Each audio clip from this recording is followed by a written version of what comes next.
try to learn to win like a winner and also try to learn to defeat like a winner. आपको ध्यान है, मैंने पहले भी एक बार बताया था कि एक विजेता के समान न केवल जीतना सीखो बल्कि एक विजेता के समान हारना भी सीखो। एक विजेता कैसा हारता है? आपको ध्यान हो, मैंने एक किस्सा बताया था, सिकंदर और पौरुष का किस्सा था। सिकंदर ने जब भारत पर आक्रमण किया तो पौरुष राजा था, हार गया, सिकंदर हार गया। सिकंदर को पेश किया गया पौरुष के दरबार में, भारत का चक्रवर्ती सम्राट।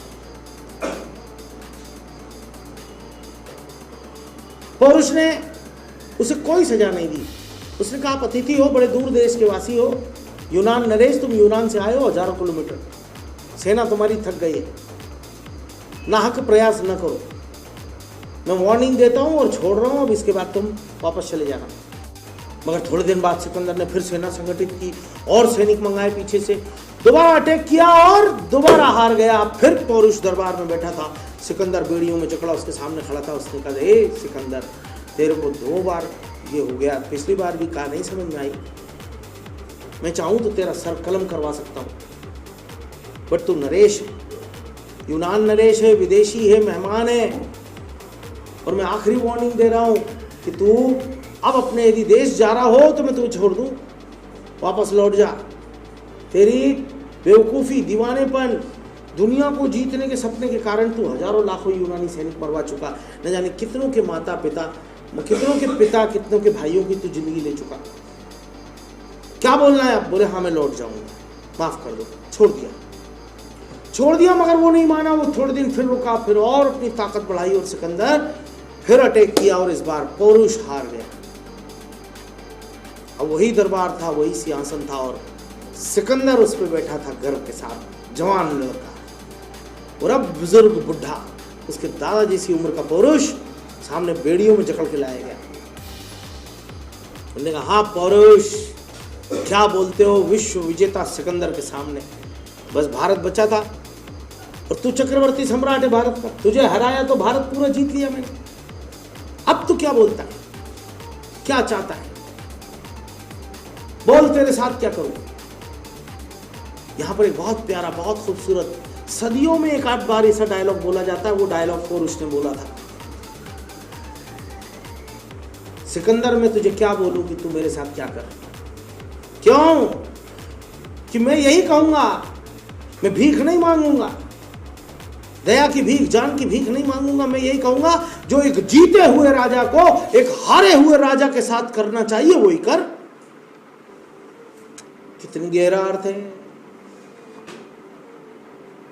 सिकंदर के तो समझ में ही नहीं आया। उसने कहा, कल आपको सजा सुनाई जाएगी। फिर वो अपने गुरु को साथ रखता था। उसके गुरु का क्या नाम था? अरस्तु। रात में अरस्तु से उसने 2 घंटे विचार विमर्श किया कि अरस्तु तुम बताओ इसका क्या करें, और ये खतरनाक आदमी, इसे मारा नहीं तो तकलीफ हो जाएगी, इसे सजाए मौत दे दो। अरस्तु ने कहा, नहीं, कितनी गंभीर बात कह गया ये भारत देश है, विचित्र देश है, महान लोगों का देश है, चिंतकों का देश है। जो जीते हुए राजा को हारे हुए राजा के साथ करना चाहिए वही कर। यानी वो अभी भी नहीं मान रहा कि मैं हार गया। वो ये कह रहा है, हारा भले हूं मगर मैं हारा हुआ राजा हूं।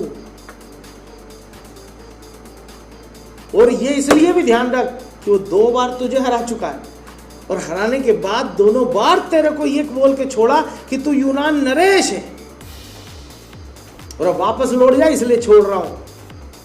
तो धर्म, नीति, शास्त्र, ज्ञान तो ये कहता है कि तुम उसे रिहा करो, नहीं तो महान सिकंदर का टैग छिन जाएगा। ऐसा फंसा दिया उसने तुम कि उसे अब बोले रिहा करेंगे तो फिर राजा वही बन जाएगा और वो मेरा शासन स्वीकार करेगा नहीं। तभी तो युद्ध करना पड़ा, नहीं तो पहले ही मान जाता। बोले नहीं, आप उन्हें रिहा कर दो और उसे रिक्वेस्ट करो कि राजन, अब हम फाइनली, हमारा स्वप्न पूरा हो गया, हम वापस लौट जाएंगे, बट हमें तुम्हारा देश बड़ा सुंदर है, इसलिए हमें तुम्हारे देश को घूमने की इजाज़त दो। और वो इतना विशाल हृदय राजा है कि वो राजकीय अतिथि मानते हुए तुम्हें अपने देश में रहने, घूमने की इजाज़त देगा और वो हमें ज़्यादा बेटर इंडिया घुमा पाएगा। और यही हुआ। अगले दिन सिकंदर ने कहा कि राजन, तुम्हारी यही सजा है कि तुम्हारी बेड़ियाँ खोली जाती हैं तुम्हें जान बख्शी जाती है और तुम्हारा राज्य तुम्हें वापस किया जाता है।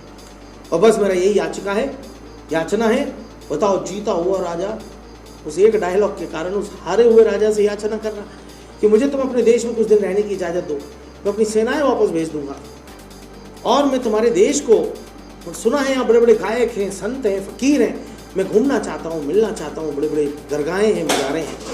और अल्टीमेटली यही हुआ फिर बाद में कि उसने बिल्कुल उसे राजकीय अतिथि बनाया और तब सिकंदर हमारे यहाँ करीब 7-8 महीने रहा और तब वो बड़ी बड़ी जगह घूमा, बड़ी बड़ी जगह गया, बड़े बड़े लोगों से मिला। और तभी का वो एक किस्सा है, कभी कभी तुमने सुना होगा, तो उसे मालूम पड़ा कोई एक बहुत बड़े संत या फकीर जंगल में है, तो उसे लेने भेजा कि जाओ उसे लेके आओ। कहना सिकंदर महान विश्व विजेता, अब विश्व विजेता का टैग तो लगी गया, सिकंदर महान विश्व विजेता ने बुलाया है। तो उसने कहा मैं नहीं आता उनके पास। वो फोकट वीरान में बैठा फक्कड़ साधु, तन पर केवल कपड़े के नाम पर 2 फीट की लंगोट, वो क्या बोल रहा मैं नहीं आता उसके पास, जिसे जरूरत हो मेरे पास आए। तो डरते डरते सैनिक जाके बोले महाराज वो तो बहुत बदतमीज आदमी, उससे तो आप मिलो भी मत, वो तो ऐसा बोलता है। अब इसके मन में जिज्ञासा, यार सिकंदर जैसे आदमी के पास आने को मना कर दिया, क्योंकि आता तो मैं कुछ ना कुछ देता ना उसे। तो सिकंदर उसके पास गया, उसने कहा महाराज मुझे एक बात समझ में नहीं आई, मैं राजा हूं और तुम्हें मालूम है मेरी नाराजगी, तुम्हारे राजा तक को हरा चुका हूं मैं पौरुष को, और तुम मेरे से मिलने से मना कैसे कर दिए।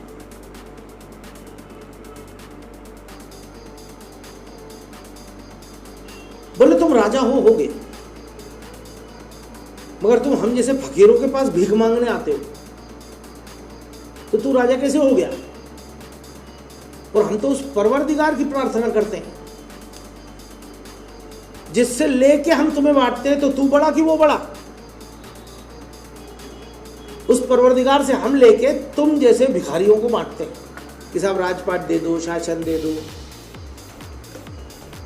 हालांकि सिकंदर को गुस्सा आ गई, तलवार खींच ली, अरस्तु ने रोका और बाद में ले जाके समझाया कि बहुत बड़ा फकीर है, इसको चल के माफ़ी मांगो, इसको प्रणाम कर, इसके आशीर्वाद ले, तू नहीं पहचान पाया मैं पहचान लिया हूँ, ईश्वर का अंश है इसमें। और इस तरह कई किस्से फिर सिकंदर के हैं जो इंडिया के बारे में हैं, जो उसने घूमा, जो देखा, वो दृष्टांत वर्णन इतिहासों में दर्ज हुआ, यूनानी इतिहासकारों तक ने उसका वर्णन किया। मैं आपको यही कहना चाहूँगा इसीलिए कि ये कहानी कोटेशन को जन्म देती, जो मैंने कहा था कि केवल हमें एक विजेता की तरह, राजा की तरह जीतना ही नहीं सीखना चाहिए, एक राजा की तरह हारना भी सीखना चाहिए। और एक राजा की तरह हारने का मतलब, आज के बाद जिंदगी में जब भी तुम्हारी हार हो, हार को आंख से आंख लड़ा के स्वीकार करो। आप कोई डांस कंपटीशन है, आप गए, आप हार गए, कोई बात नहीं, आप क्या कर देते हो, आपका पहला काम होता है पार्शियलिटी हुई है, कोई खास ऐसा डांस नहीं किया था उसने, वो डांसर फेवरेट है ना टीचर का, टीचर ने पार्शियलिटी की, नहीं, जो भी कुछ है वो सब ठीक है, जो जीता है सबसे पहले उसके पास जाओ, भले बेमन से जाओ और उसे हाथ मिलाओ, बधाई दो, कॉन्ग्रेचुलेशन दो। एक राजा हो तो यही करना चाहिए। मतलब जीतते हो तो राजा बन जाते हो, और हारते हो तो हरंटू जैसा व्यवहार नहीं करना। हरंटू बोले तो समझिए, जब बचपन में लोग खेलते थे, 2 बच्चे, एक जीत गया तो दूसरा रोने लगता था, तो कहते थे हरंटू हो गया, हरंटू, तो वो बुरा लगता था। नहीं, जिस किसी भी तरीके से, चाहे साम दाम दंड भेद, किसी भी रूप में तुम्हें हराया, तुम हार को स्वीकार करो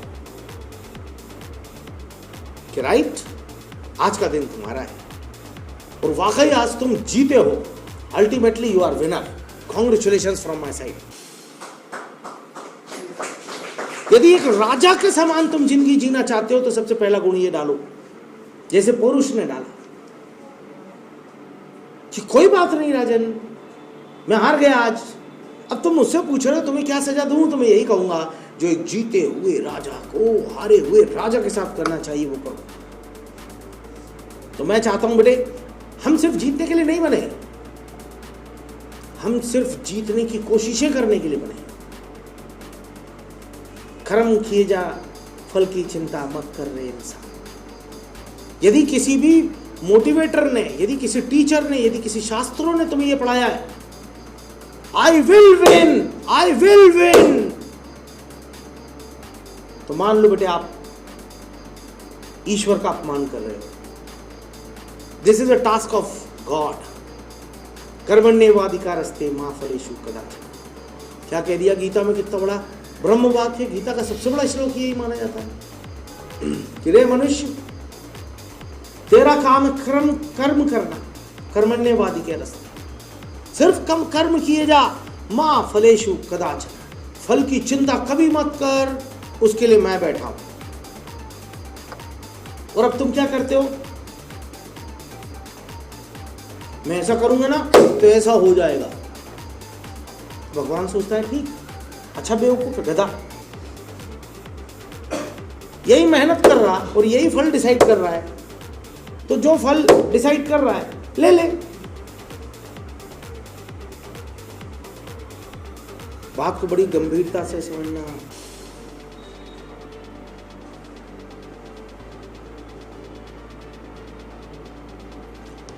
टॉप बिजनेसमैन एक दांव हमेशा बिजनेस में जरूर खेलता है, वो अपने पत्ते कभी साफ नहीं करता।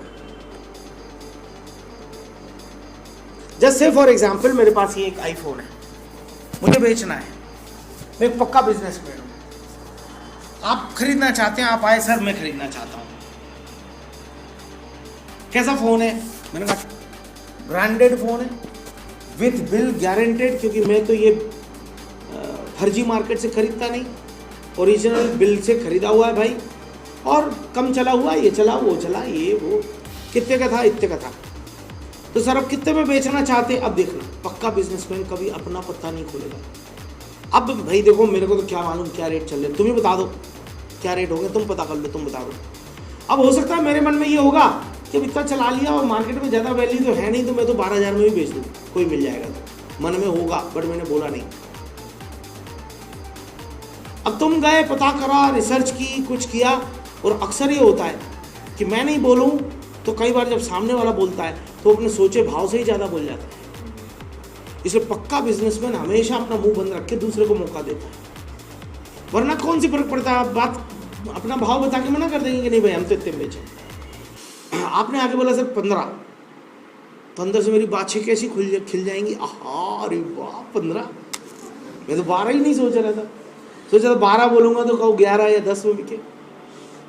तो अक्सर ऐसा होता है, और याद रखो ऐसा भगवान के साथ भी होता है। हे भगवान, इस बार बहुत कड़ी मेहनत कर रहा हूँ, एग्जाम दे रहा हूँ, ध्यान रखना, मतलब फर्स्ट क्लास तो कम से कम बनना चाहिए। भगवान यहाँ कम से कम और ज़्यादा से ज़्यादा नहीं होता। तुमने तो वह मुझसे जो मांगा, तो फिर तुम कच्चे व्यापारी, वो तो इतनी बड़ी दुनिया का व्यापारी है। उसने कहा ये अच्छा मिला, ये तो सस्ते में ही निपट रहा है, क्योंकि भगवान ने तो अपने आप पे तुम्हारे लिए शायद first class, first topper of the university सोच के रखा होगा। तुमने कहा फर्स्ट आना चाहिए, तुमने कहा फर्स्ट में ही निपटा दो, बाहर करो, दूसरे को ओबलाइज कर दो, टॉपर उसको बना दो, वो भी बहुत दिन से भक्ति कर रहा है। यानी कई बार तुम्हें देने वाले की ताकत का अंदाजा नहीं होता, और बेवकूफों उनसे तुम अपने मुंह से फल की इच्छा करके, यानी डिमांड करके चीज की, तुम नुकसान में निपट के आते हो। यदि उस पर छोड़ दो तो शायद वो तुम्हें इतना लवरेज दे कि तुमने कभी सोचा ना हो।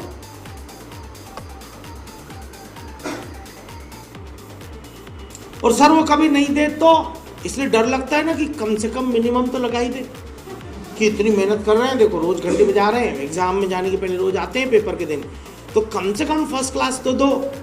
नहीं बेटे, फिर यहां पर तुम्हारा असेसमेंट गलत है। हर एक के कम से कम की परिभाषा अलग होती है। भाई तुम तुच्छ मानो, तुम कम से कम क्या सोचोगे कि कम से कम फर्स्ट क्लास तो दे ही देना भगवान, ऊपर जो देना हो देना हो। अब भगवान इतना बड़ा आदमी है, अरे जो तुम्हारे बाप के भी बाप के भी बाप है। कितना बड़ा आदमी, सोचो तो सही। अब भगवान का कम से कम क्या होगा, सोचो।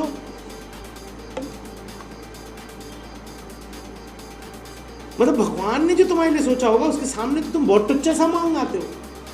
इसलिए आज के बाद कसम ले लो, मंदिरों में, मस्जिदों में, गुरुद्वारों में जाओ, बट जाने के बाद वहां मुंह से चीज मत मांगो, क्योंकि वो टुच्ची होगी उसके सामने, उसके साइज के सामने, उसकी सोच के सामने। ये मान लो ना कि मेरा सोच बड़ा टुच्चा है, मैं ज्यादा ज्यादा मांगूंगा तो क्या मांगूंगा। बट वो जब अपने आप देगा तो शायद वो जब देगा तो वो ऐसा कुछ देगा जो मैं सोच भी नहीं सकता, क्योंकि वो अनंत है, विशाल है, बड़ा है। इसलिए ईश्वर से कभी भी भक्ति करो, पूजा करो तो मांगो क्या, बस भगवान कुछ नहीं चाहिए, तेरा आशीर्वाद दे, तेरा हाथ रख मेरे पे, क्योंकि मैंने तो कहावत सुनी है, खुदा मेहरबान तो गधा पहलवान। तुमने सुनी कि नहीं सुनी? आज सुन लो। इसका मतलब भगवान जिसके साथ हो तो गधा हो वो इंसान तो भी पहलवान हो जाता है। तो फिर आप सीधे पागल हो, उसका हाथ ही ले हो ना, उससे उसके हाथों से चीज क्या ले रहे हो? एक चीज के बाद फिर दूसरे के लिए लाइन में जाओगे, फिर तीसरे के लिए लाइन में जाओगे, उसका हाथ ही ले आओ ना। क्या चाहिए? बस तेरा हाथ दे दे, मैं ऐसे साइड में दबा लेता हूं, अब ये तेरा हाथ ऐसे निकला हुआ है, अब जब कुछ चाहिए उठाता रहूंगा, लेता रहूंगा। तेरा हाथ दे दे, तेरा आशीर्वाद दे दे, तेरी कृपा रख प्रभु, और कुछ नहीं चाहिए। यानी आज के बाद भगवान के मंदिरों में यदि आप मेरे बंदे हो, यदि मेरे स्टूडेंट हो, आज के लेक्चर को अटेंड किया है, बहुत ध्यान से बातों को सुना है, तो एक आखिरी बात सुन लो। आज के बाद आप कभी भी भगवान के मंदिरों में, आज मस्जिदों में, गुरुद्वारों में, चर्च में कोई चीज या कोई वस्तु या कोई सामान या कोई काम कर दे भगवान, ऐसा नहीं मांगोगे। ये भगवान शादी करा दे, लड़का बहुत अच्छा देना, देखना मतलब ऐसा होना चाहिए, वैसा होना चाहिए, और वैसा भी होना चाहिए। अरे उसने तो तुम्हारे लिए इंग्लैंड का राजकुमार सोच के रखा था, और तुम पागल हो, तुमने सब कुछ में वो एक चीज जोड़ी नहीं। तुम कितनी सोच है उतना ही करोगे ना। और इस बात को बड़ी गहराई से आई थिंक संत कबीर कह गए, ये भगवान के सामने जब भी खड़े हो पूजा करो, तो कबीर ने जो कहा मुकाबला नहीं है उसका। उसकी एक एक दोहों पर रिसर्च हो रही है। साधो इतना दीजिए जामे कुटुंब समाए, मैं भी भूखा ना रहूं और साधो न भूखा जाए, साईं इतना दीजिए। साधो नहीं, पहला वर्ड है साईं। साईं बस ए मालिक है भगवान, केवल इतना दे, ज्यादा नहीं चाहिए। यानी इतना तो दे, ज्यादा नहीं चाहिए। अब इसका इंटरप्रिटेशन सब अपने तरीके से निकालते हैं। अब मेरा इंटरप्रिटेशन देख लो कि साईं इतना दीजिए जामे कुटुंब समाए, बस भगवान ज्यादा नहीं चाहिए, केवल इतना देना जिसमें मेरा परिवार कुटुंब समा जाए। हाँ, बड़ी ध्यान रखना, जरा मैं अलग किस्म का आदमी हूँ, क्या मेरा परिवार जरा बहुत बड़ा है, क्योंकि मैं उस देश का निवासी हूं भाई जहां पर वसुधैव कुटुंबकम की अवधारणा है। पूरी दुनिया एक परिवार, ऐसी धारणा हमारे देश में विवेकानंद कहते थे, और वही विवेकानंद मेरे आइडियल है। तो अब पूरी दुनिया ना सही तो कम से कम अपना देश, अपने इंडिया को तो मैं एक परिवार मानता ही हूं। तो ध्यान रखना, मेरा परिवार थोड़ा बड़ा, तो इतना देना कि पूरा परिवार, पूरा इंडिया जरा खुशहाल रहे। साईं इतना दी जहां में कुटुंब समाए, मेरा कुटुंब पूरा, मेरा देश, और मैं भी भूखा ना रहूं और साधु न भूखा जाए। और इतना देना कि बस जब जो चीज की मैं इच्छा करूं, ऐसा मोबाइल चाहिए अगले दिन ले सकूं, ऐसी गाड़ी चाहिए अगले दिन ले सकूं। मतलब वो तो भूख है, अब वो तो टाइम टू टाइम कैसी कैसी लगती रहती है, वो तू देख लेना। मैं भी भूखा ना रहूं और साधु ना भूखा जाए। भाई पहले जमाने में साधु यानी मेहमान, यानी परिवार वाले आए तो भाई उन्हें खाना रोटी खिलाई, वो होता था। आजकल साधु यानी जो मेहमान हैं, जो रिश्तेदार हैं, सब बड़े रईस हैं, सबके स्टैंडर्ड हाई हो गए। मेरे लिए नहीं चाहिए कुछ। साधु भूखा नहीं जाए। वो कारों में घूमते हैं, एसी में रहते हैं, बढ़िया बढ़िया अच्छे कपड़े पहनते हैं, महंगे महंगे पलंगों पर सोते हैं। मुझे कुछ नहीं चाहिए। मतलब वो दुखी होके नहीं जाए। वो यदि मेरे घर आए तो मतलब वो जैसा रहता है ना, मतलब वैसी सुविधा मैं उसे दे सकूं, बस। साईं इतना दीजिए वो जामे कुटुंब समाए, और मैं भी भूखा ना रहूं और साधु न भूखा जाए।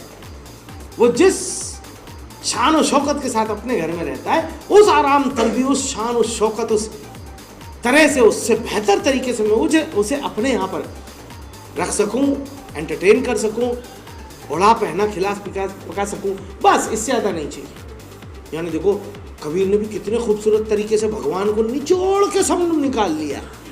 सिर्फ समझने का फर्क है कि तुम समझो क्या।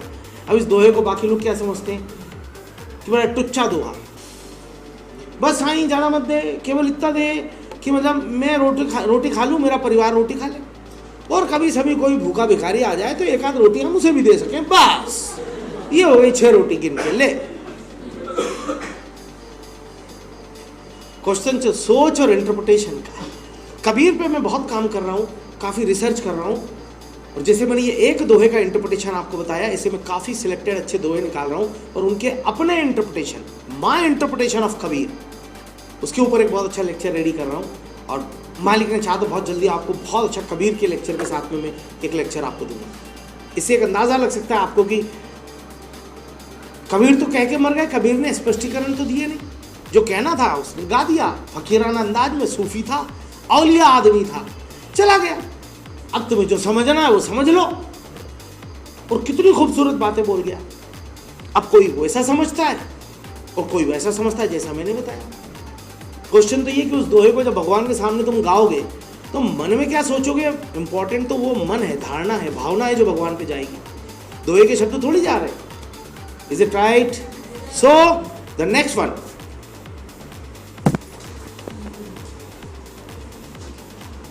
आज के बाद आप भी एक विजेता या राजा के समान जीना सीखो, और जीतो तो भी राजा रहो। और राजा हार भी गया तो भी है तो राजा। तो हारने पर भी आप कमजोर नहीं दिखता, हारने पर भी चहकता हुआ एक बढ़िया चेहरा, और एक विनर जो जीता है उसे जाके बधाई दो, फेस करो, हार का आंख में आंख डाल के सामना करो, रोना बिल्कुल नहीं। कितनी भी बड़ी अब जिंदगी में हार हो जाए, रोना नहीं। आप रात में सुबह सो के उठो, रात में सोए हो और सुबह आपको फोन आ जाए बॉस का ऑफिस से कि you are expelled from the job, आप नौकरी से निकाले जा रहे हैं, फेस द डिफीट। जिंदगी में किसी भी कारण से रोना, आज के बाद हार के कारण नहीं रोना। हार समझ गए? हार के रूप बहुत होते हैं बेटे। हो सकता है कोई तुम्हें जिंदगी में हरा दे, हो सकता है कोई दांव पेच में हरा दे, हो सकता है कि किसी का गुंताड़ा फिट हो गया और तुम्हारा पत्ता कट करा दिया। कोई बात नहीं, उसे जाओ बधाई दो, उस हार को स्वीकार करो, ठीक है? क्योंकि सब दिन होत न एक समाना। कितनी अच्छी बातें लिखी हुई है शास्त्रों में। सब दिन एक समान नहीं होते। आज तुम्हारा दिन था, तुम्हारी चल गई, मौका आएगा मेरी भी चलेगी। सर लगे हाथ एक बात और बता दो, यदि कोई अपने साथ बुरा करे तो बाद में अपन को उसे क्या करना चाहिए? मतलब ऐसे क्षमा वमा टाइप कर देना चाहिए कि मतलब नहीं करना चाहिए? मतलब बहुत उच्च विचार टाइप के लग रहे हैं आपके, तो हमने सोचा इस टाइप का एक क्वेश्चन आपसे पूछ ही लें। तो बहुत ही उच्च विचार लग रहे हैं तो अब सुन लो। मेरा ये कहना है, टिट फॉर टैट। उसने साले ने एक लंगड़ी मारी है ना, तो आप उसको दोनों टंगड़ी मार के गिराओ।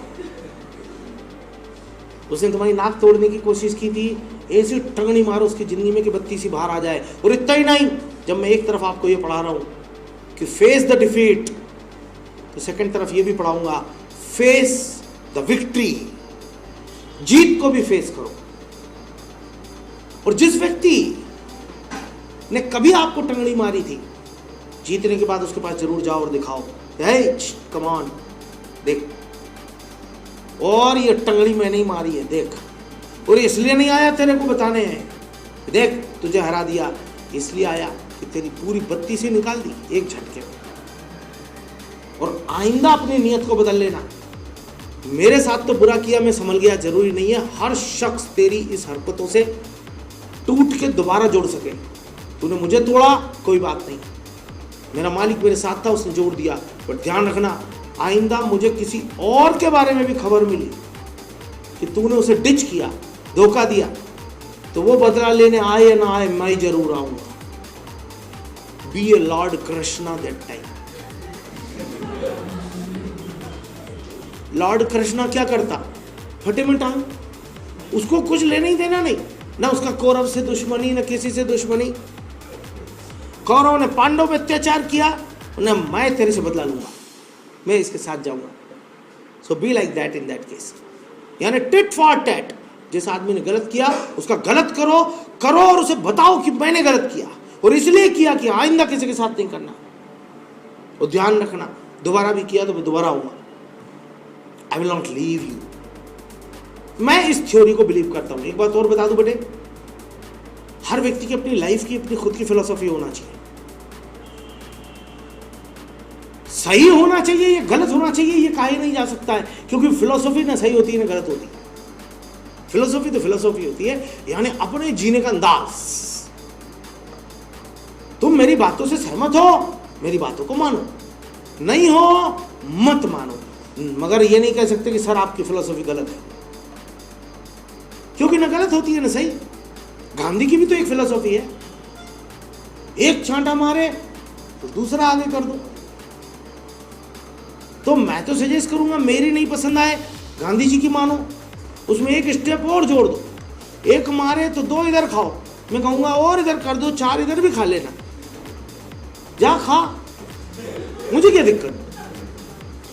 वो फिलॉसफी भी सही है, बट मेरा ये कहना है, मैं अपनी जो फिलॉसफी है वो आपके साथ इसलिए शेयर करता हूं कि काफी अध्ययन के बाद, काफी पढ़ाई लिखाई के बाद, काफी गुरुओं के आशीर्वाद के बाद जो कुछ मुझे जीवन में मिला, मैं आज इतने सालों से अपने बच्चों के सामने शेयर करता है। शायद हजारों हजार बच्चों ने इस फिलॉसफी को फॉलो किया और फॉलो करके भी उनके जीवन में कुछ बेहतरीन बागवान खिल गए, कुछ बेहतरीन गुलशन खिल गए। इसीलिए आज आर के मिश्रा हो गए, इसीलिए आज मिश्रा सर के लेक्चर इंपॉर्टेंट हो गए, या इसीलिए आज मिश्रा सर की बातें इंपॉर्टेंट हो गई, क्योंकि इससे लोगों को सक्सेस मिली। सीधी बात, हमें अकड़िया एडमेंट भी नहीं होना चाहिए, पोलाइट भी होना चाहिए, बट कितना, हमें झगड़ालू भी नहीं होना चाहिए, बट टिट फॉर टेट जितना होना चाहिए। यानी आपको इस पूरे लेक्चर के दौरान, तमाम इस 3-4 महीने में बहुत सारे एस्पेक्ट्स के ऊपर मेरे बहुत सारे लेक्चर सुनने को मिलेंगे, जिससे आपको एक राय मिलेगी। मैं ये नहीं कहता कि मानो, एक राय मिलेगी कि आप ऐसी परिस्थिति में चाहें तो ऐसा भी कर सकते हैं। यदि जो मैं कह रहा हूं वो बात आपका दिल और दिमाग दोनों, एक और बात है, केवल दिमाग माने ऐसा नहीं, दिल और दिमाग दोनों मेरी बातों को यदि माने, स्वीकार करें कि हाँ यार सही जो कह रहे हैं सर, जो कह रहे हैं बात सही है, लॉजिकली सही है, मुझे भी फिर ऐसा करना चाहिए, तो आप फॉलो करना। जैसे मैंने कहा भगवान के सामने, क्या भीख से की मांगते हो? सर आज का पेपर बहुत कठिन है, प्लीज शिवजी सर आज का संभाल लेना, तो बाकी बिगाड़ देगा, आज का संभाल लेना। तो ऐसा, क्योंकि वो इतना बड़ा आदमी है कि तुम पेपर संभालने का कह रहे हो, वो तुम्हारे सर को ही संभाल लेगा। तो वो सर का जब संभाल लेगा तो सारी पेपर सुधरना है।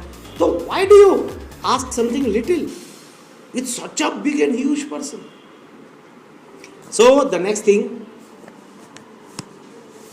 never be a liar before 3 people, doctor, advocate and teacher.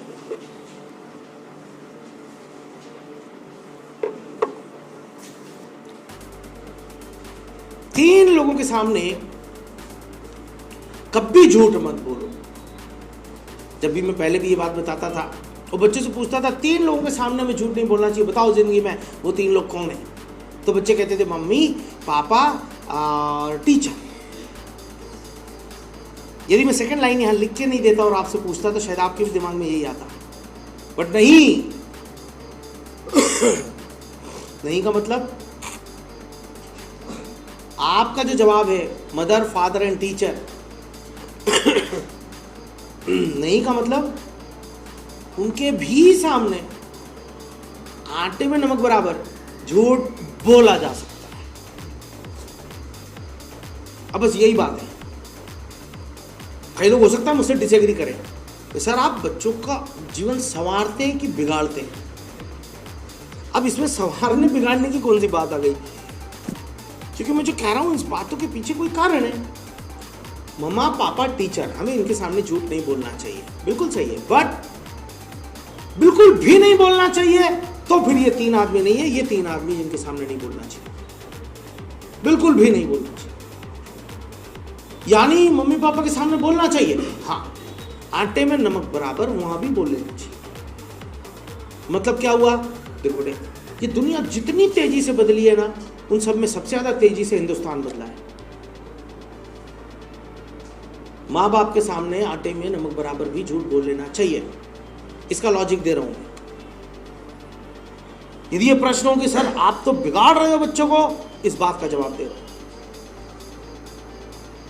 आपका सोच है कि सोचते हैं कि सर ये तो बिगाड़ने की बात है तो बिगाड़ रहा हूं, और आपका मानना हो तो ना मानना मेरी बात, मैंने तो पहले ही कह दिया। बट जो लॉजिक दे रहा हूं वो सटीक लगे, सही लगे तो मान लेना। मदर फादर और टीचर के सामने फिर भी थोड़ा सा झूठ बोल लेना चाहिए। क्यों?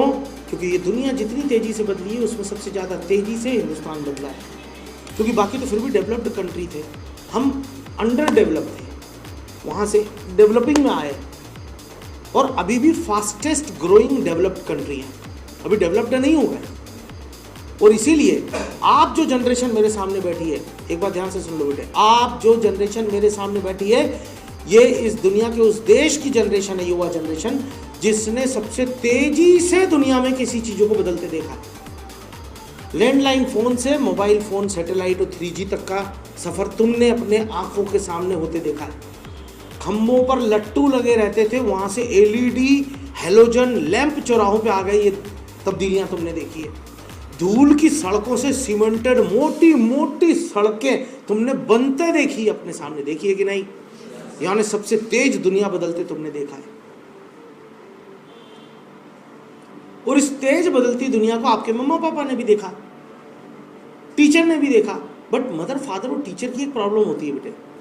प्रॉब्लम ये होती है कि कई बार वो इतना तेज नहीं भाग पाते जितना आप भागते हो, क्योंकि आप इस विकास के साथ पैदा हुए, वो इस विकास के पहले पैदा हुए, बहुत पहले पैदा हुए।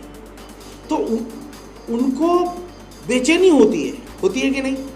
घबराहट होती है। आप देखना कई बार आप मम्मा या पापा को बोलोगे चलो आज बाजार चले, चलो आज वहाँ चले, चलो वो आज रूना लैला आ रही है उसका प्रोग्राम अटेंड करने चले, वो शाहरुख आ रहा है, तो वो क्या बोलेंगे? नहीं भैया, ना तो हम जाएंगे न तुम्हें जाने देंगे, इतनी भीड़, दम घुटता है, मारा मारी हो जाएगी, भगदड़ मच जाएगी, लोग मर जाएंगे। आप किसी भीड़ भाड़ में ले जाओ तो वो भागेंगे जल्दी कि चलो जी घर, कहाँ जी का जंजाल है ये। बट आपने दुनिया तेजी से बदलते देखी तो आपको फर्क नहीं पड़ता। कई बार आप कंप्यूटर पे काम कर रहे हैं, साथ में मोबाइल में कुछ कर रहे हो और किसी को कुछ बातें कर रहे हो, तो कई बार मम्मा पापा या टीचर डांटते हैं, एक समय में एक काम क्यों नहीं करता? ये क्या 10 जगह ये इधर से एक काम खोल दिया, एक आधा इधर पड़ा आधा इधर पड़ा। You can do but they can not do.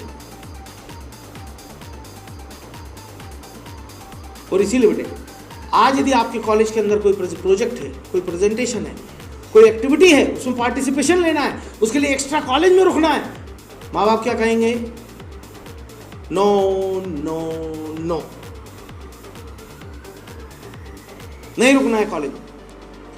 आप कहोगे वरना मेरे को निकाल देंगे, वो प्रोजेक्ट में से निकाल दें दो, कोई मतलब नहीं हमें, ये ऐसी पढ़ाई हमें समझ में नहीं आती। भाई बात समझ में आया कि नहीं?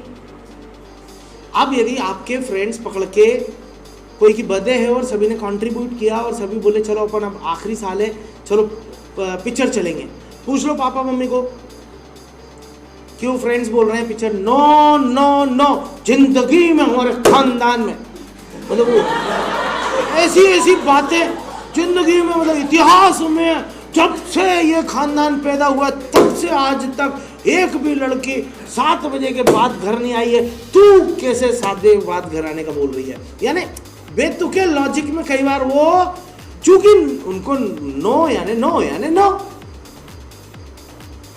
टीचर की भी यही दुविधा है। टीचर ने अपने टाइम के टीचर देखे,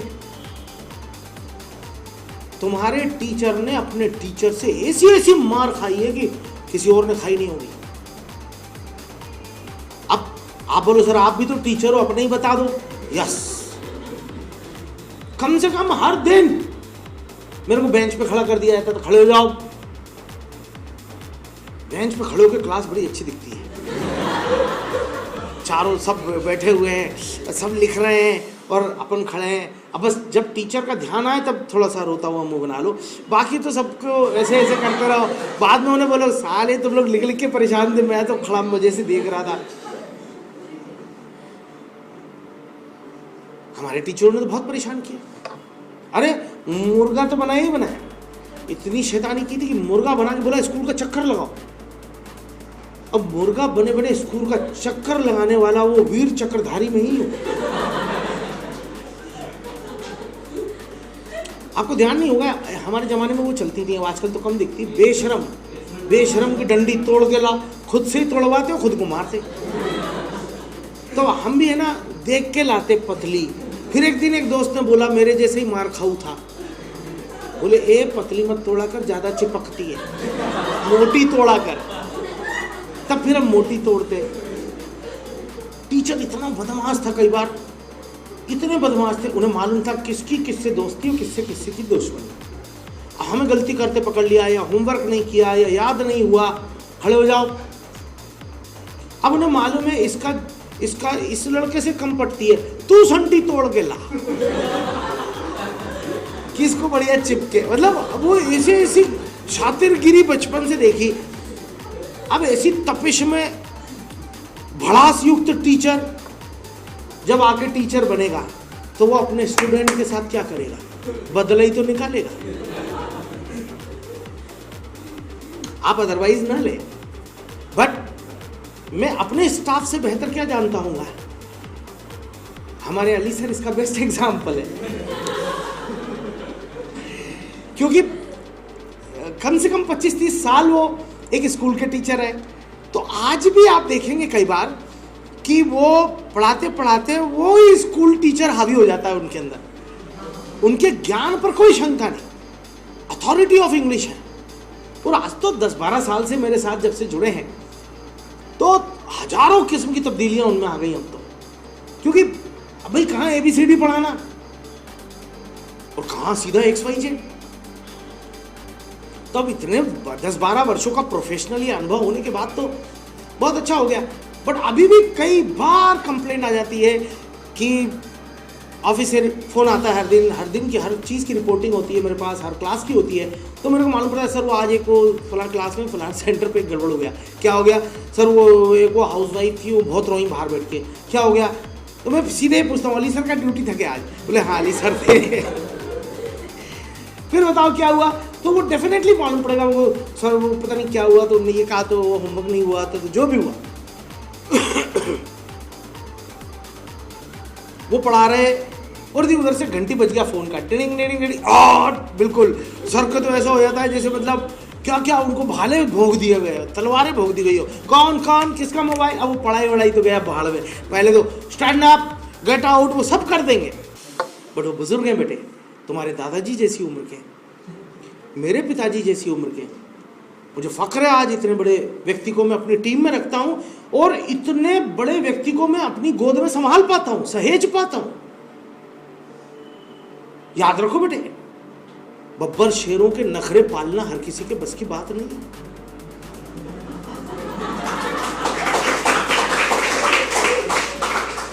वो आदमी आज इसलिए थोड़ी यहां जुड़ा है या एसडीएम में चिपका है कि कोई पैसे चाहिए।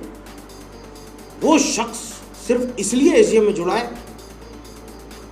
कि मैं जानता हूं मेरे को कोई और नौकरी पर रख ही नहीं सकता। वो खुद बोलते हैं मैं किसी भी ऑर्गेनाइजेशन में रह ही नहीं सकता। अब तक तो मैं बाहर होता तो मैं कम से कम 12 साल में 24 ऑर्गेनाइजेशन बदल दिया होता, क्योंकि सुनते किसी की है ही नहीं। और वो खुद कहते हैं कि मानना पड़ेगा सुनाने की कला जितनी बेहतर मिश्रा सर को आती इतनी मैंने कहीं देखी नहीं। ऐसा नहीं कि मिश्रा उनको डांट नहीं पड़ती, मिश्रा सर की बेहतरीन और उम्दा वाली डांट पड़ती है, बेहतरीन, पर शब्दों का चयन इतना शानदार होता है कि अली सर उसमें से पकड़ के एक भी शब्द नहीं निकाल पाते कि जिस पे वो ऑब्जेक्ट कर पाए कि सर मतलब आपने ये क्या बोला। क्योंकि याद रखो, जब भी कोई दो लोग आपको डांट पड़े तो डांट तो गई भाड़ में, आप उसमें कुछ नुक्स निकालने की कोशिश करोगे। वो तो ठीक है सर, वो गलती है मेरी, माना मैंने, मगर आपने ऐसा क्यों बोल दिया। सभी लोग यही करते, राइट। और वो वैसा ही मेरे से बोलने में नहीं आता। ये ईश्वर का आशीर्वाद है। Similarly with Sunil sir, very senior, very good authority, but again from a long school teaching, और because he is not so old, because एक थोड़ा वही फेज है कि एकदम स्कूल टीचिंग से थोड़ा सा अभी प्रोफेशनल टीचिंग में चेंज ओवर होने के कारण एक थोड़ा सा और सुनील दिवेकर सर की बात कर रहा हूँ मैं, सुनील सर यानी जो थोड़े बुजुर्ग हैं, अली सर जैसे ही, क्योंकि कई बच्चे नाम से नहीं जानते इसलिए बता रहा हूँ मैं। 10-12 साल का फार्मा लाइन का बहुत लंबा एक्सपोजर है उन्हें, बहुत अच्छा एग्जीक्यूटिव अनुभव रहा है। तो आज एक्चुअल मार्केट, ये दुनिया में क्या रिक्वायरमेंट है, he can tell you. I am telling you about my team and complete team. Satish sir, क्या बात है, मार्वलस, डिसेंट यंग लड़का, इतना छोटा सा था जब मेरे पास आया था, and I prepared him like anything. He is a dynamic. फुर्ती देखो, चपलता देखो, आंखें देखो, चारों तरफ चलती है। द कंडक्शन असाइनमेंट देखो, स्ट्रेंथ एंड फोर्स, एनर्जी कैसे क्रिएट करना है, सीखने काबिल चीज है। Puneet sir, no doubt, very good English, very good knowledge of English, very good conduction, very practical approach, and so many things, but कहने का मेरा मतलब सिर्फ एक ही है कि हमेशा याद रखो, माता पिता और टीचर के सामने आवश्यकता पड़ने पे थोड़ा झूठ भी बोल सकते हैं। अब होमवर्क नहीं किया तो नहीं किया, बट अब थोड़ा झूठ बोल दो कि साहब घर में शादी है तो थोड़ा उसमें बिजी था, पिताजी का तबीयत खराब हो गया था, ऐसा जरा इमोशनल ग्राउंड बोले तो थोड़ा सा, क्योंकि सारे टीचर सब खुन्नस खाए हुए, क्योंकि उन्हें उनके टीचर्स ने तो बहुत ज़्यादा मारा था, तो वो तो मौका ढूंढ रहा है बस कि तुम्हारी एक गलती मिले। तो अब आजकल क्या हो गया, टीचर के हाथ बांध दिए गए कानून ने, मारा पीटे नहीं कर सकते, मानव अधिकार उल्लंघन कानून।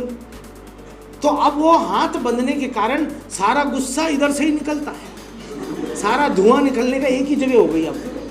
तो अब तो वो ऐसा डायलॉग बोलते टीचर आजकल, ऐसा बोलते कि मतलब आपको अंदर तक चुभे लगे। कई बातें तो बोली इसीलिए जाती है कि आप रोएं, आपको बुरा हो लगे, आपको फील हो। और यदि आप टीचर के मजे लेना चाहते हो तो एक ही काम करो, टीचर डांटे तो आप खड़े होकर हंसो, क्योंकि वो अपना लेवल बढ़ाता जाएगा। अभी भी नहीं इसको दिल में बुरा लगा, और एक डायलॉग कड़क बोलो, एक और जरा सा स्ट्रांग बोलो। अब कई टीचर को यही आता है तो वो ये कर लेते हैं। आप मेरे से पूछो तो मैं तो यही कहूंगा कि आप शब्दों से इतनी अच्छी मार कर सकते हो कि कुछ और बोलने की जरूरत ही नहीं है ना। सोशल असैसिनेशन कर दो लगे, सामाजिक हत्याकांड, असैसिनेशन, सोशल यानी सामाजिक, हत्याकांड, असैसिनेशन यानी हत्याकांड। कोई बच्चा या बच्ची बहुत स्मार्ट चल रहा है, बहुत तेज चल रहा है, उठाओ उसको, खड़ा करो और बस प्यार से 1 या 2 चिपकानी है गोली, सही निशाने पे बैठनी चाहिए। सामाजिक हत्याकांड हो जाएगा, मुंह दिखाने के काबिल नहीं होगा, और ऑटोमेटिकली, जैसे कितनी बहादुरी की बात है कि आज एक बच्चे को गाड़ी, बाइक गिफ्ट की गई आपके सामने, कितनी बहादुरी की बात है। अब वो जिंदगी में कुछ भी होगा, कम से कम 1-1.5 साल तक तो चाबी छोड़ेगा नहीं गाय।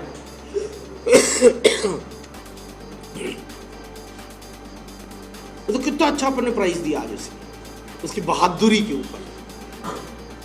और बेचारा कई दिन तक यही सोचता रहेगा कि यार सर पे और कोई तरीका नहीं मिला था, चुपचाप बाहर काउंटर से चाबी दिलवा देते, कमरे में ले जाते, अरे 2 चांटे मार लेते, जलील कर लेते, कि गधे तेरे को समझ में नहीं आता, तू चाबी लगी छोड़ के आ गया, क्या एब्सेंट माइंडेड रहता है, पागल है, कोई और ले जाता, अभी चोरी की बात बन जाती, तेरा भी नुकसान होता, मेरा भी नाम खराब होता। यानी बच्चे इस पे तैयार है कि अकेले कमरे में ले जाके मार भी लो सर, सबके सामने आपने प्राइज क्यों दिलवा दिया। This is called social association. So remember बेटे, 3 लोगों के सामने तो बिल्कुल झूठ नहीं बोलना चाहिए, क्योंकि आज वक्त इतना तेजी से बदला है बेटे। सीधी बात ये, जरूरत पड़े तो थोड़ा सा मम्मी के, पापा के, टीचर के सामने झूठ बोल सकते हैं। सारा कॉलेज ग्रुप जा रहा है यार कहीं पे, और पापा ने कहा नहीं, तुम्हें मालूम है घर में परमिशन नहीं मिलेगी, तो आप जा रहे हैं पिक्चर, बट घर पे बोल दो प्रोजेक्ट है, सर का स्पेशल लेक्चर है, इंपॉर्टेंट है, उन्होंने रोका है, क्योंकि परमिशन वो देंगे नहीं, और वक्त के साथ तुम्हें ताल से ताल मिलानी है। तो बट मैं ये नहीं कहूँगा बेटे गलत काम करके झूठ बोलो, जहाँ मजबूरी हो, जरूरी हो, आवश्यक हो, थोड़ा बहुत आटे में नमक बराबर, वहाँ आप भले थोड़ा गलत सही झूठ सच बोल के और आप कंफर्टेबल लाइफ अपनी कर सकते हो। बट 3 लोगों के सामने तो बिल्कुल झूठ नहीं बोलना चाहिए, जिंदगी में हमेशा सीख लो। Number 1 is a doctor.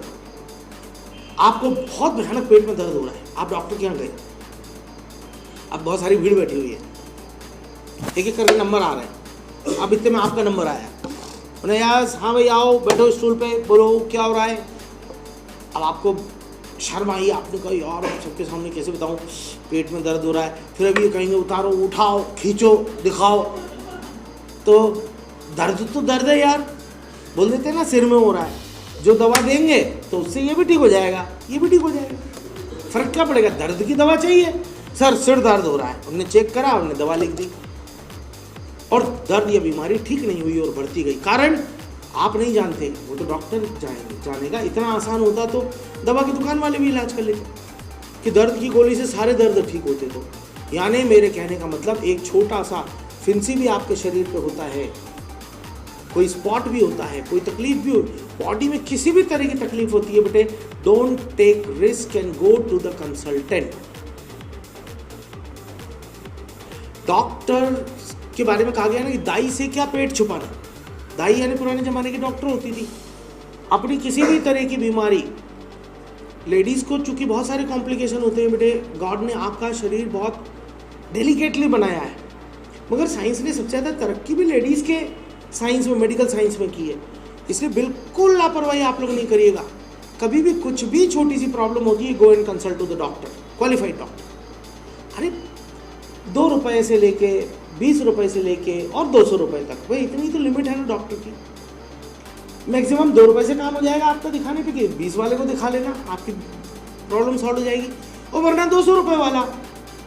But अपनी बीमारी को जिंदगी में कभी भी लाइटली नहीं लेना।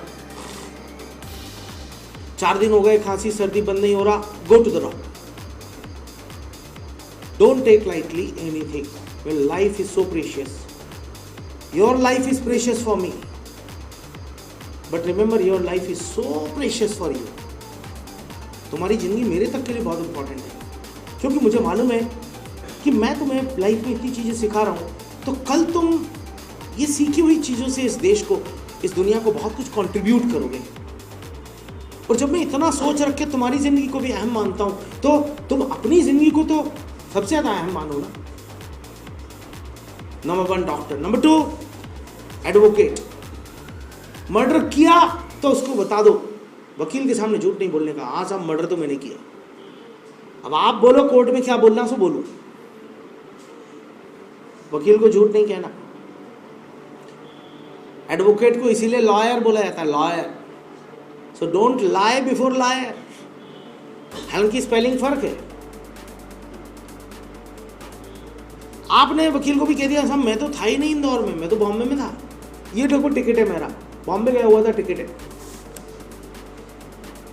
यहाँ पे तो जिस दिन मर्डर हुआ मैं था नहीं, अब कोर्ट में केस चला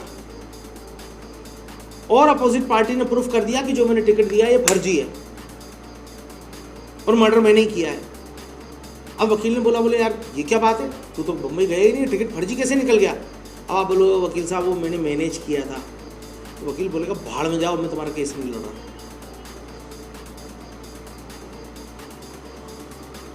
अबे टिकट प्रोड्यूस भी करना था तो मैं करता ना, झूठा सर्टिफिकेट तू अपने मन से कुछ तो भी लाके दे दिया, अब उसकी दम पे मैं केस लड़ रहा हूँ और सर्टिफिकेट ही झूठा है, टिकट ही झूठा है, केस ही झूठा है। तो मुझे तो सही बात बतानी थी, मैं ऐसा नहीं कुछ और बोलने को बोलता, या मैं बम्बई नहीं कलकत्ता का टिकट दिलाता, कलकत्ता से एक आदमी भी ले आता कि तू इसके घर में था, वो मैं ज़्यादा बेटर करता ना। यानी आप दिमाग मत लगाओ, जिस स्पेशलाइज्ड और कॉरपोरेट फील्ड के नॉलेज आपको नहीं है।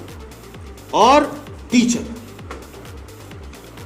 टीचर के सामने चलो हल्का फुल्का होमवर्क के नाम पे बोल लिया ठीक है, बट एक चीज़ तो कभी नहीं बोलना चाहिए कि टीचर जब पढ़ाता है बेटे तो 10 बार पूछता है समझ में आया, एनी प्रॉब्लम, कोई डाउट, तो संकोच नहीं करो बेटे, शर्म नहीं करो, ये मत सोचो क्लास के बाकी बच्चे क्या सोचेंगे। कोई चीज़ नहीं आई तो धीरे से तुरंत हाथ उठा दो कि सर ये चीज़ एक बार और समझा दो। मैंने कहा ना, क्वेश्चन हमेशा इंटेलिजेंट पूछना चाहिए, बट लोगों से, पब्लिक में। बट टीचर के सामने तो सिंपल से सिंपल क्वेश्चन भी है तो भी पूछो, क्योंकि जब रोड बन रही होती है बेटे, डामरीकरण हो रहा होता है, उसी समय आप रोड रोलर वाले को मैनेज करके थोड़ा सा अपने घर के सामने साइड में डलवा लो और करवा लो तो हो गया। वरना कहीं जरा सा एक गड्ढा रह गया तो उस पर गाड़ियाँ ट्रक चल चल के वो गड्ढा पूरी सड़क को उखाड़ देगा। यही होता है ना। इसलिए knowledge is just like a road. कल इस रोड का इस्तेमाल एक एक्सप्रेस हाईवे के रूप में करेंगे आप, इसलिए आज की हर छोटी से छोटे डाउट को क्लियर कर लिया करो। और इसीलिए मैं आपके साथ क्लासेस में कई बार teaching and doubt clearing session रखाता हूँ फैकल्टीज़ के, ताकि आप एक दिन पहले से मालूम है अपने सारे डाउट लिख के लाओ कि सर ये प्रेजेंट परफेक्ट टेंस में मेरे को समझ में नहीं आया, ये क्यों लगता है, सर ये ऐसा क्यों होता है, वैसा क्यों होता है, इज दिस राइट। और मैं अपने साथ भी कई बार डाउट क्लियरिंग सेशन रखता हूँ, और एक क्वेश्चन को जितने तरह से समझना है समझिए, बट अपने हर कंफ्यूजन को क्लियर करो बेटे। ये आदत डाल लो, ये एटीट्यूड डाल लो, ये सीख लो। क्योंकि आप जब एक चीज़ कई बार कई लोगों से पूछते हो ना, तो 10 बात नहीं मालूम पड़ती है, और आज की दुनिया नॉलेज की है। तो एक ही चीज़ को करने के कई तरीके होते हैं। किसी से पूछोगे वो अलग बताएगा, कोई बोलोगे तो अलग बताएगा, कोई बोलोगे अलग, तो तुम्हारे पास कई तरीके मिल जाएंगे। सो 3 लोगों के सामने कसम ले लो आज के बाद जिंदगी में कभी झूठ बोलने का नहीं। राइट बेटे।